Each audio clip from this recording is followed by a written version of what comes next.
In today's video, I'm going to teach you how to master Subitems in Monday.com. 5 minutes. Subitems are perfect for breaking a big task into smaller trackable pieces without cluttering your main board. Let's walk through how to set them up and make them work for you. Start by signing into your Monday.com account and opening the board where you manage your work. Head into the specific workspace or task you want to break down.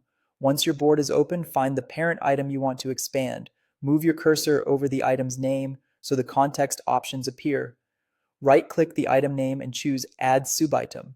You'll see a new subitem row appear under the parent, ready for a title and details. Think of the parent as the overall deliverable, and each subitem as a clear, actionable step.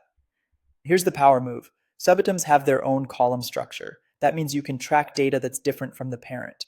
For example, your parent might track an overall owner and deadline, while subitems can track individual assignees, time estimates, costs, or file links. This keeps the parent clean while letting you capture granular details where you need them. If you want your subitems to mirror the parent's layout, open any subitem to see its column header, click the plus icon at the top of the subitems columns, and select Copy Parent Columns. This instantly duplicates the column types and order from the parent into your subitems, so you're not rebuilding structure from scratch. It copies the setup, not the values, which is exactly what you want when standardizing how your team works.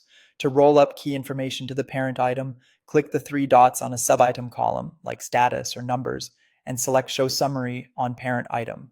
This displays a helpful summary right on the parent row. Numbers columns can sum up totals, while status can show overall progress across subitems. It's a fast way to see how work is trending without opening each subitem. Finally, you can automate your workflow to reduce manual updates. Head to the automations area and connect parent items with their subitems. Common patterns include marking the parent as complete when all subitems reach done, notifying someone when a subitem is assigned or overdue, or updating a parent date when subitem timelines shift. Start with a simple rule and expand as your process matures. That's it. Create subitems, tailor their columns, mirror your parent structure when needed, surface summaries, and streamline everything with automation. Try this on one task today and watch your board become clearer and more actionable.